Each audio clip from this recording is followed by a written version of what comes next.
Last month, you were recognized in front of the entire team. Your manager spoke highly of you during the company all-hands meeting, and still, something feels off. The important conversations seem to happen without you.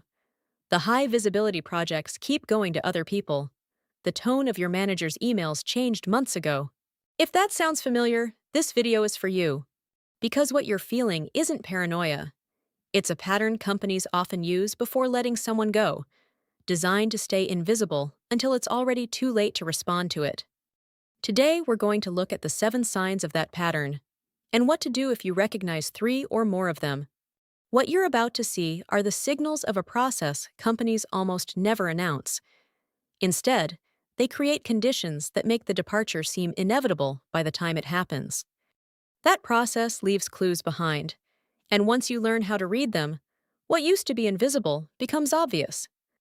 The first sign is being left out of strategic meetings, not operational meetings, the meetings where direction gets set and the future gets built. 6 months ago, your name was on those invitations. Now there's a leadership alignment meeting on the calendar, and your name isn't there. When you ask about it, the explanation sounds reasonable. The pattern over the last few weeks doesn't. They didn't forget to invite you. They decided your perspective is no longer necessary for shaping what comes next. The second sign is feedback that suddenly became generic. A few months ago, you received specific comments. This paragraph needs more data. This section isn't aligned with the objective. Now you deliver the same kind of work, and the response is, "Looks great. Keep it up." Think about the difference between those two situations.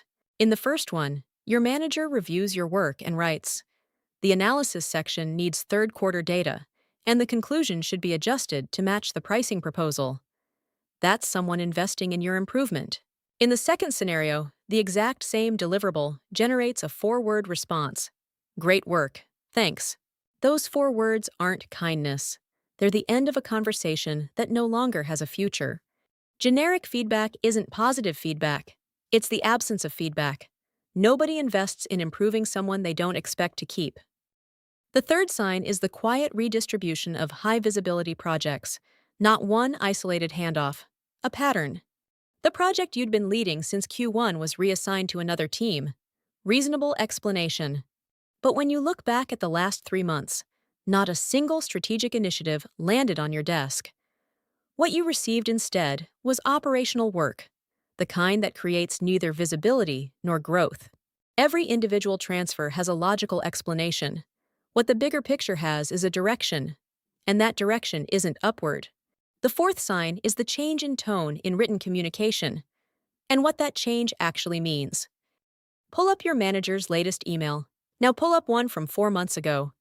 If the tone shifted from conversational to formal and procedural, if more people are copied on emails than before, if responses arrive as numbered bullet points where there used to be direct back and forth, what you're seeing isn't a change in communication style.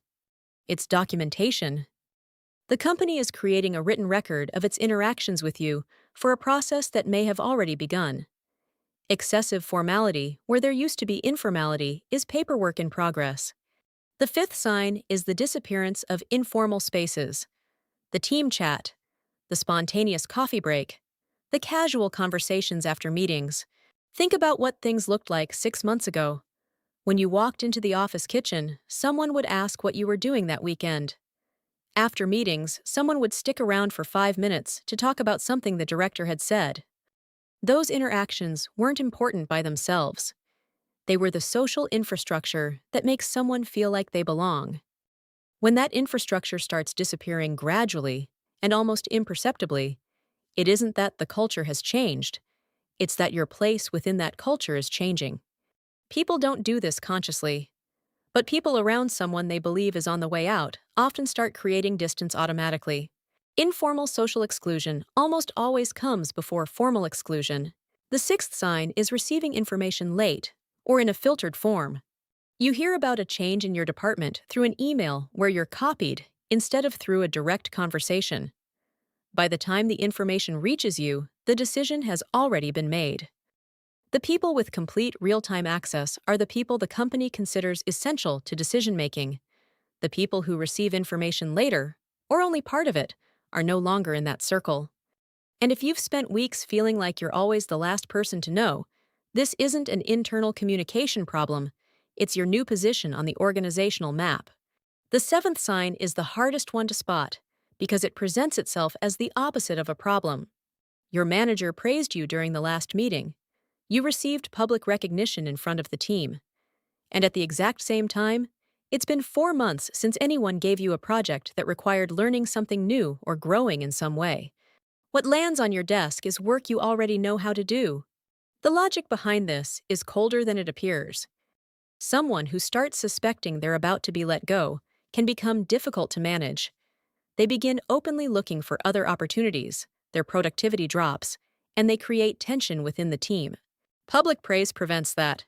It tells the person they're valued, that their work matters, that there's still a future ahead of them. And that perception keeps behavior stable until the process reaches the point where the direct conversation can no longer be avoided. Public praise without new challenges isn't recognition, it's elegant containment. If you're celebrated in public, but never given new responsibilities in private, that recognition isn't building your future inside the company, it's managing your exit. If you recognize 3 or more of these signs, act from information, not emotion. Start with the most direct step. Ask for a conversation with your manager, not to confront, to clarify. Say this: I want to understand how my performance is being evaluated and what expectations exist for my role over the next 6 months. Either you receive information that allows you to adjust, or you receive vague answers that confirm what you already suspected. Either outcome puts you in a better position than not knowing. At the same time, document what's happening. The emails with the change in tone, the meetings you're no longer invited to, the projects that were reassigned. If you ever need to negotiate your departure, you'll want evidence of when the process began. Activate your external network now, while you're still employed. Reconnecting with contacts at other companies under pressure is far less effective than doing it from a position of stability. And start exploring alternatives. People with options negotiate from strength. People without options negotiate from fear. The difference between those two positions is the amount of time they had to prepare. Recognizing the signs isn't about panic. It's about making sure the news doesn't find you without options. Someone who sees them early can negotiate, reposition themselves, or leave on their own terms. Someone who doesn't seize them only when they're already reacting under pressure, without alternatives already in place. Now you know what to look for. What you decide to do with that information will determine which side of that divide you end up on. And there's one very specific conversation that determines which of those two paths you take. A conversation most people don't even realize they can ask for, or know how to handle when they finally have it. That's what we'll cover in the next video.